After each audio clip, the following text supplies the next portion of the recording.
Hello, welcome to our B5, the living body, and we're on our second part of the respiratory system, and today we're going to be focusing on the lungs. So we'll have a look, first of all, at the structure, but we'll go through our objectives to start with. Okay, so our objectives for today then: the respiratory system, the lungs, which is the second part of the respiratory system. By the end of this lesson, you should know and understand the structure and function of the different parts of the lungs and how the lungs are able to protect from a variety of different lung diseases. Okay, so the human respiratory system, okay, we have here, and we've got a variety of different parts of the respiratory system. Now, all of this is held within the thorax, which is the chest cavity within the human. Now, if we start at the top, then we have the trachea, which isn't part of the lungs, but it does give the tube, which you may know as the windpipe, and it's made from rings of cartilage. So you can see here, it's the rings, and what they do is they prevent the trachea from collapsing. Now, after the trachea, we get this branching here,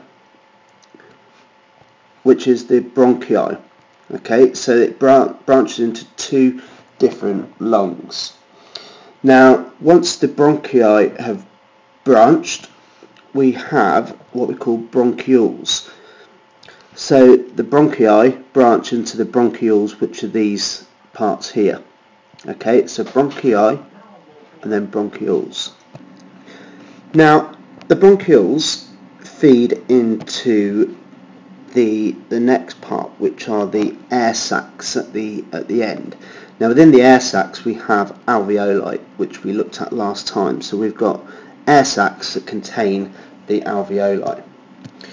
Now, if we look around this dark browny shape here and this one here, this is the lungs itself.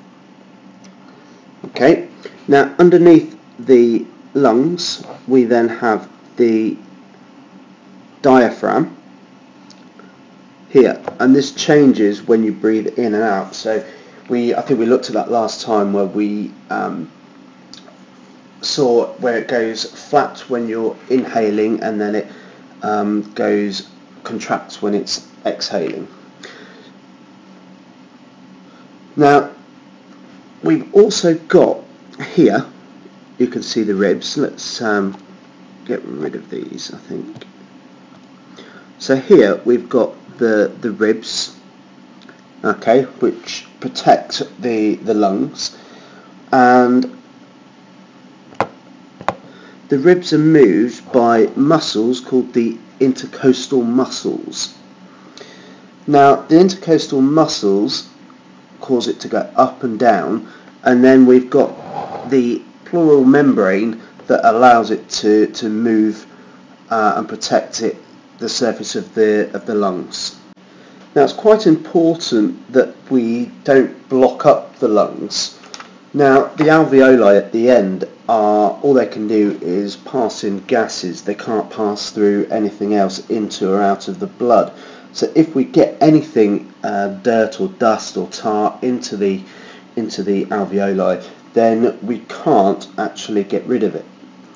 So what the body has adapted to do is it has the trachea, which has something called ciliated epithelial cells.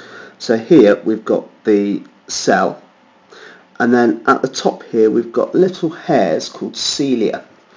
Now, what they do is they produce mucus and hairs that are able to move dust particles, microorganisms along the bronchi and the trachea.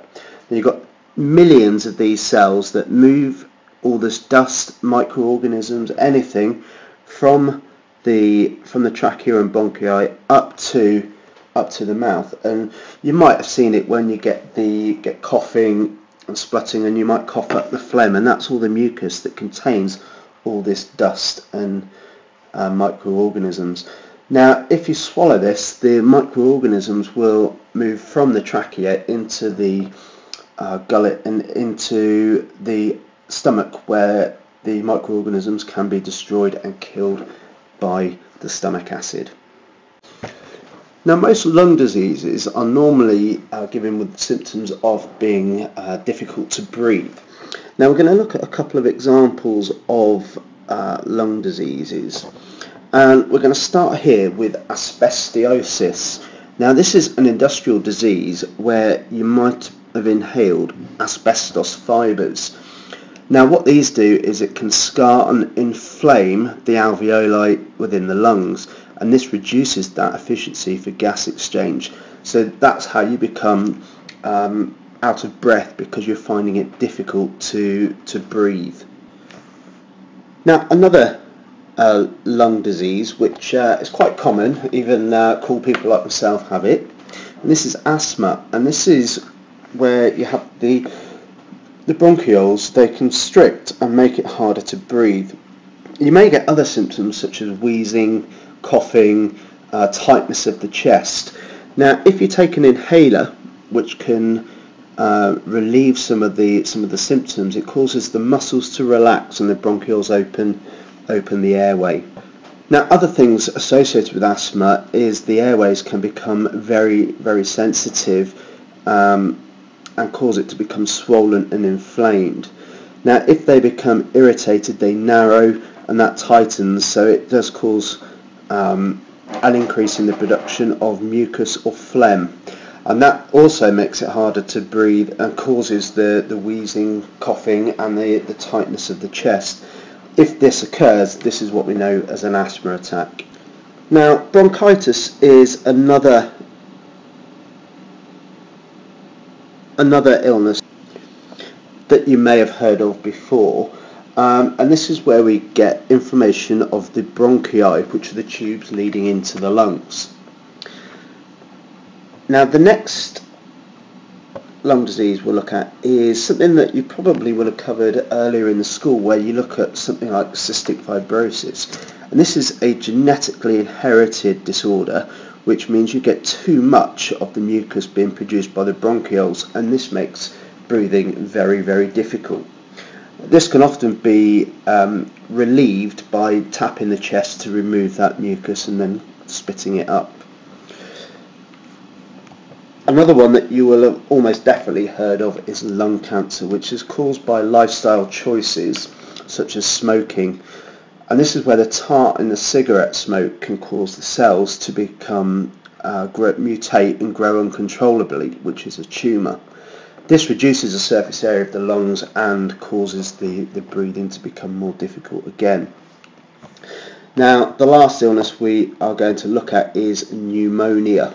Okay, not ammonia, which you do in chemistry, but pneumonia, and this is usually a viral or bacterial infection that causes the lungs to become inflamed. Okay, so we have looked at the structure and the function of the lungs. We've looked at the different parts of the breathing system. So we've looked at what happens in the thorax. Remember that the trachea is not part of the lungs but leads down to the lungs, and then you've got the rib cage that goes around. We then looked at how the ciliated epithelial cells are able to move foreign bodies such as dust, microorganisms from inside the lungs.